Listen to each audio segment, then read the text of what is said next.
আজকে আমি ঈশ্বরকে স্মরণ করে একটা ভালোবাসার ভিডিও বানাচ্ছি। ঠাকুর ঘরে বসে আমি একা থাকি, এসব আমাকে নিজে করতে হয়।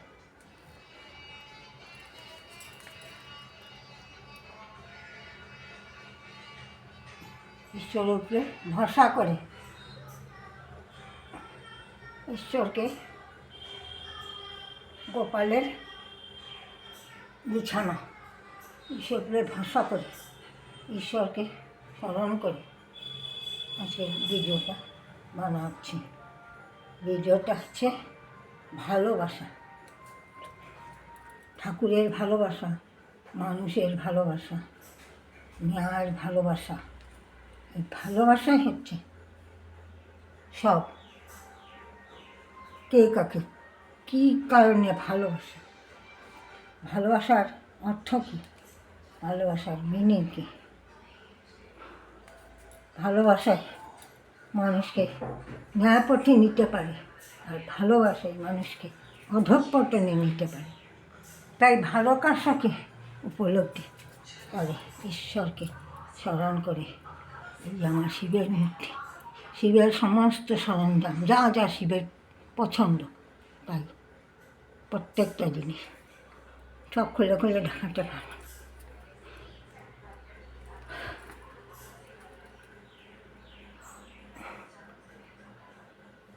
আর 50 বছর আগের আমার উপরের স্টাফটা ভেঙে গিয়েছিল, আর লাগাতে পারিনি।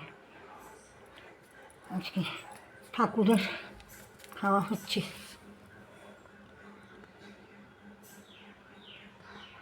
এইটুকুই দেখাতে পারছি।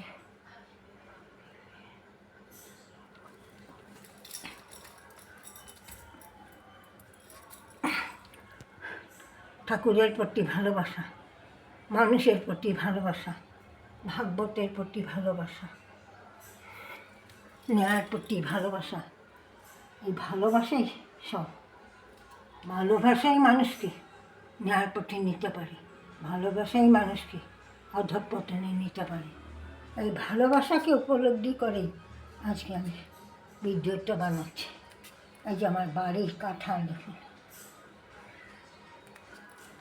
এই যে এইরকম অফ হয়ে যায় রাজা, এই যে এইরকম হয়ে যায়, তখন আবার টিপে হয় না, এই যে এইরকম ধরি সাইটে, কোন সময় ডান হাতটা পাই না। এই আজকে দুপুরে সকালের খাওয়া, আগের দিকেরগুলো এখনও সরাইনি। দুপুরের খাওয়া এগুলি সকালবেলা, দুপুরের খাওয়া এগুলো ঠাকুরদের নিবেদন করে তারপরে খাই। ঠাকুরকে যে ভালোবাসে সে ঠাকুরের সবচেয়ে প্রিয়, ঠাকুরও যাকে ভালোবাসে সেও ঠাকুরের সবচেয়ে প্রিয়। আজকে আমি ভালোবাসার যেমন বাল্মীকি মুনিকে নিয়ে বলছি। বাল্মীকি মুনি যেমন তার মা বাবা ছেলে মেয়ে সবাইকে ভালোবাসতেন, তখন তিনি ছিলেন রত্নাকর দস্যু হয়ে তিনি মানুষকে হত্যা করে, মানুষের থেকে কেড়ে তিনি মা বাবা ছেলে মেয়ে সবাইকে খাওয়াতেন। এরকম পাপ করতে করতে একদিন দুর্গা বললেন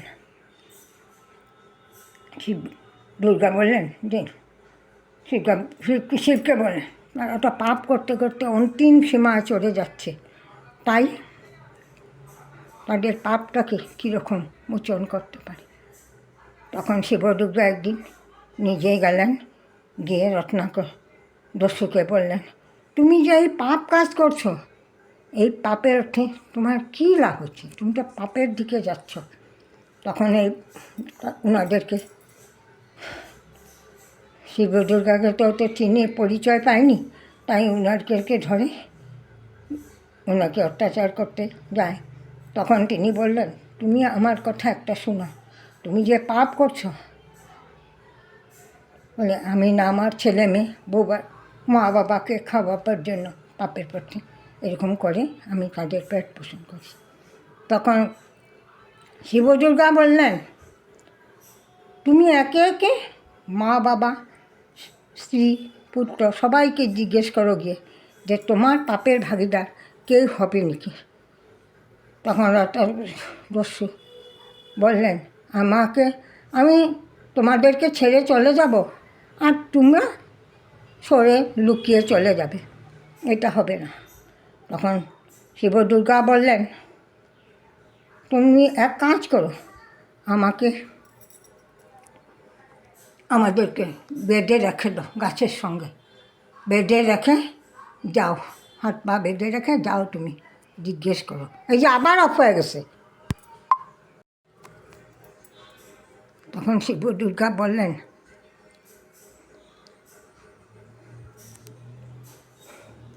যাও সবাইকে প্রশ্ন করে আসো। তখন রত্নাকর দস্যু গেলেন, গিয়ে একে একে সবাইকে জিজ্ঞেস করলেন।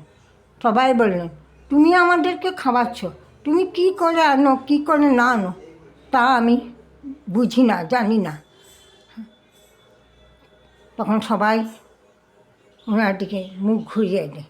তখন রত্নাকর দস্যু বললেন যে না, ওনারা তো যা বলেছেন তা সত্যি,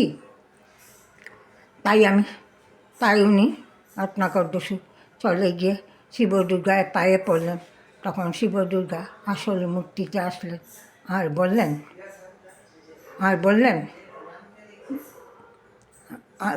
যে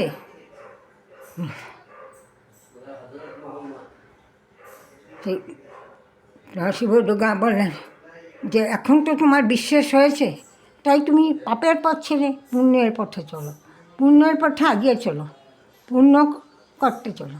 তখন রত্নাকর দস্যু বললেন, কী করতে হবে বলুন। তখন তিনি বললেন, আমি একটা কথা বলছি, তুমি ধ্যান করতে শুরু করো, তুমি ধ্যান করতে করতে তুমি আসল সত্যের মার্গ, ভগবানের মার্গ পাবে।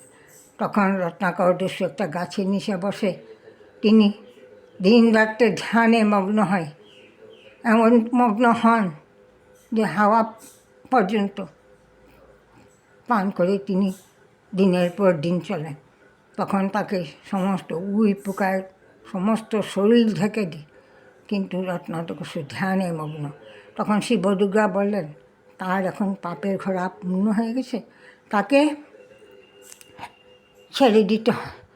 তখন তারা এসে রত্নাকর দস্যুকে ছেড়ে দিয়ে বললেন, তুমি এখন রামায়ণ রচনা করো। তখন তিনি রামায়ণ রচনা রাম জন্মের আগেই তিনি রামায়ণ রচনা করলেন। এই হলো রত্নাকর দস্যুর পরিচয়। তাই পুণ্যের পথে চলে গিয়ে অন্যায়ের পথ ছেড়ে দিয়ে তার ভালোবাসার জন্য যেন পাপ করতে গিয়ে সবাইকে খাওয়াতে গিয়ে পাপ, কিন্তু কেউ পাপের খাওয়া চায় না, সেই রকম ভালোবাসা। আমার ঘরে একজন গোসাই ঠাকুরদা থাকেন, সবাই ওনাকে ঠাকুরদা বলেন, ওনাকে সবাই ভালোবাসেন। আমি আজকে 16 বছর আগে ওনাকে আমার বাড়িতে আনি, এখন আমি আমার বাড়িতেই থাকেন।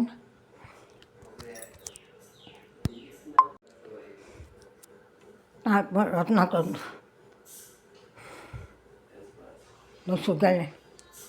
তারপর ঠাকুরদা উনি একজন সাধক, ওনাকে আমার বাড়িতে নিঃস্বার্থ হিসাবে থাকেন, আমরাও নিঃস্বার্থ হিসাবে ওনাকে একদম ইনভার্টার থেকে সম্পূর্ণ ফ্রি থাকতে দিই।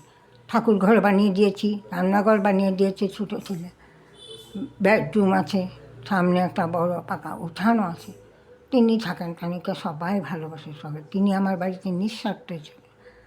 এইটাই হলো সত্যিকারের ভালোবাসা।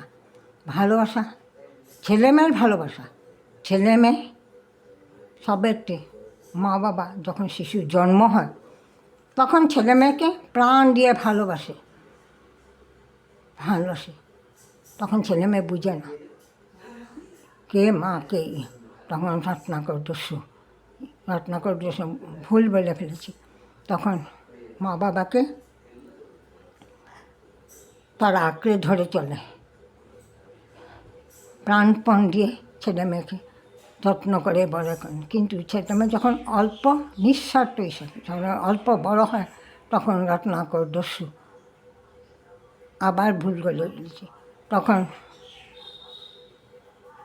তিনি যখন একটু বড় হয় শিশু, চলতে থাকে, বড় হতে থাকে, মা বাবা আঙুল ধরে তাকে বড় করেন।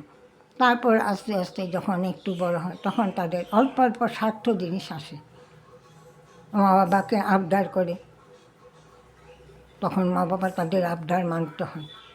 সেটাই ছোটোখাটো স্বার্থ। এইরকম আস্তে আস্তে বড় হয়ে যখন বড় হতে চলে, তখন সেই স্বার্থটাই আরও উপর দিকে চলে। তখন মা বাবার কখনো মা বাবার প্রতি তাদের মায়া দেওয়া থাকলো, মা বাবার প্রতি অন্যায় পথে চালিত করে মা বাবাকে নিঃস্বার্থ হয়ে তাদের কথা মেনে যান। এরকম চলতে থাকে। তারপর ছেলেরা যখন ছেলে মেয়ে বড় যখন হয়ে যায়, নিজের পায়ে চলতে পারে, তখন মা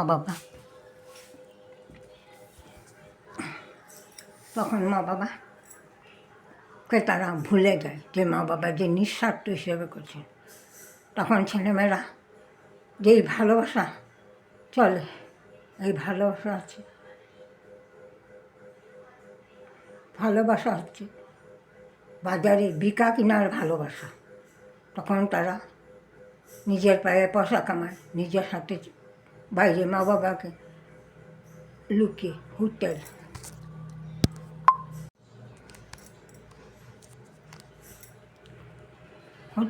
রেস্টুরেন্ট, পার্ক, ধাবা, এইসবে ভালোবাসা বেকা কিনা নয়। কিন্তু যখন তাদের নিজের পায়ে খাড়া, তখন ভালোবাসাকে বেকা কিনা করে রেস্টুরেন্টে, হোটেলে, পার্কে, এইসব নানান জায়গায়, তখন তারা ভালোবাসাকে বেকা কেনার মতো করে। কিন্তু ভালোবাসা বেকা কেনার জন্য যে সত্যিকারের ভালোবাসে, সে অন্তরের ভিতর রাখে। তখন শেষ টাইমে, লাস্ট টাইমে, তখন এই ভালোবাসাকে জানায় একজনের প্রতি আরেকজনের। কিন্তু আজকাল ভালোবাসা হয়েছে ভিকা কেনার জিনিস। সেটা একটা ব্যাংক ব্যালেন্স। ভালোবাসা ব্যাংক ব্যালেন্স নয়, ভালোবাসা হলো মনের মিলন। কিন্তু আজকাল মনের মিলনটাকে বেকা কেনা হয়েছে। পয়সা থাকলেই মানুষ ধনী হয় না, মনের ধনীটাই ধনী। আজকাল পয়সার ধনীর জন্য মনটাকেও বেচা কিনা করে না। কেউ যদি ছুরিতে আঘাত লাগে, তার প্রতি যে জায়গায় পড়ে, তার থেকে সমস্ত শরীরে ছিটিয়ে পড়ে। সেই রকম মনের ভিতরে যে চুলার আগুনের যে রাগটা নিভে যায়, কিন্তু মনের ভিতরে আগুনটা কখনো নিভে না। মনের ভিতরের আগুন সবসময় জ্বলতে থাকে। আজকাল ভালোবাসাটা কোনো মনের ভিতর চেপে না রাখে, এটাকে বেচা কিনা করার মতো হয়ে গেছে। এই জন্য আস্তে আস্তে যখন ছেলেমেয়েরা বড় হয়ে যায়, তখন মা বাবাকেও ভুলে তাদের ভালোবাসাকে ফেলে দেয়। আজকাল স্বার্থের জন্য নিজের পরিবারের লোক একজনের প্রতি, ঘরের একজনের যদি তার অমত থাকে, তখন তারা সেই স্বার্থের জন্য তারা তাকেই চুনে নেয়। কিন্তু যে ন্যায় পথে সৎ পথে চলে, তাকে সে চুনে না। চুনে যে অন্যায় করে তাকেই বেছে নেয়। তখন যে একজন থাকে, যেই হোক, পরিবারের লোক হোক, নিজের মা হোক, বাবা হোক, তখন তারা বিরোধী হয়ে যায়, তখন মা বাবা হয়ে যায় খারাপ। আর সবাই যেমন বলে না কথায়, মার চেয়ে মাসির দরদ বেশি, সেই রকম আজকাল চলে।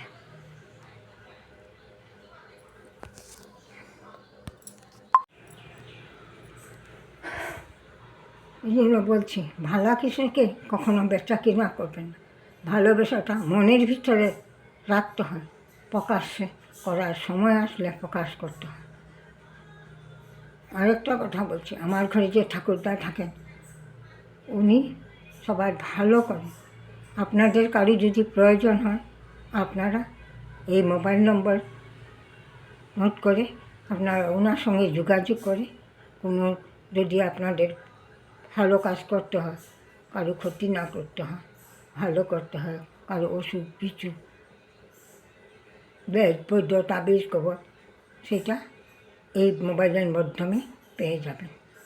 ওনার সঙ্গে যোগাযোগ করলে পেয়ে যাবেন, নইলে এই মোবাইলের মাধ্যমে ফোন করবেন আর নম্বর পেয়ে যাবেন। তাই বলছি, কাউকে লুকিয়ে কখনো কোনো অন্যায় কাজ করতে নেই। একদিন না একদিন ধরা পড়ে, এই অন্যায়টাকে তখন মেনে নেওয়া সম্ভব হয় না। ঈশ্বর তাকে একদিন না একদিন সাজা দেবেন। আমি আমার মার্গে চলে যাচ্ছি আর চলে যাব, আর ভবিষ্যতেও চলব। এখন কেউ আমাকে দেখুক চাই না দেখুক, আমার তো 75 হয়ে গেছে। স্বামী মারা যাওয়ার পরে, মেয়ে মারা যাওয়ার পর থেকে আমি একদম একাকী হয়ে গেছি। আমার দেওরের ছেলে একটাই সবসময় আমার সঙ্গেই থাকে, খাওয়া দাওয়ার ঘরেই করে কিন্তু স্কুল শেষ হলেই পড়ার আগ পর্যন্ত আমার সঙ্গেই থাকে, আমাকে দেখে, নিঃস্বার্থ হিসাবে আমাকে দেখে। আমি কিছু দিলে খাই নাইলে নাই, সেইটাই কথা। আপনাদেরকে এই বক্তব্যটা আজকের জন্য, সব যদি ভুল ত্রুটি হয় মাফ করবেন। All brother and all sister, সবাইকে নমন করে আমি আপনাদেরকে নমন করে, সবাইকে ছোটো বড়ো সবাইকে নমন করে, আমার যদি ভুল হয় মাপ চাই আপনাদের কাছে। যদি ভুল হয় মেসেজে জানিয়ে দেবেন, আমি জেনে যাব। সবাই আমি একটা অপাইজ মা, যদি মনে করেন, ভালো মনে করেন, তবে আমাকে লাইক করবেন, সাবস্ক্রাইব করবেন। আপনার যদি দুঃখ হয় তবে এই ভিডিওটা স্টাডি করবেন। আরও আমার অনেক ভিডিও আছে, দেখবেন, আমাকে কমেন্ট করবেন। যদি ভুল হয় আমাকে গালি দিয়ে মেসেজ করবেন, তাতেও আমি মাথা পেতে নেব, তার জন্য আমি দুঃখিত হব না।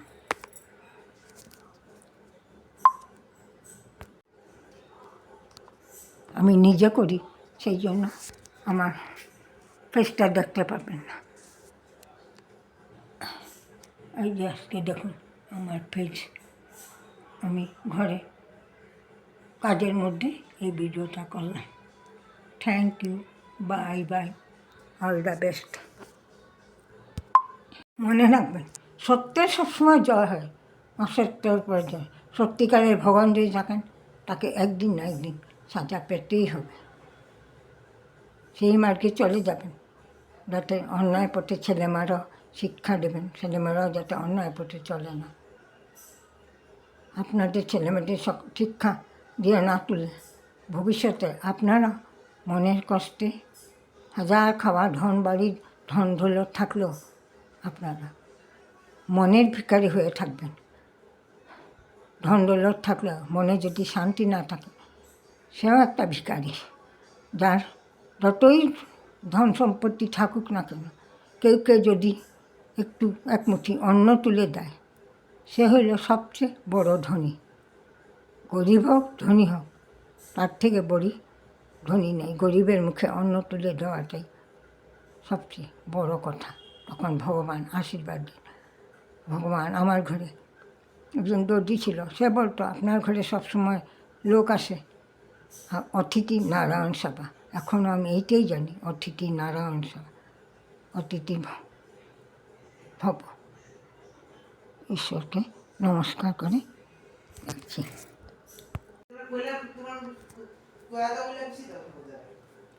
বেদ লিখেছেন,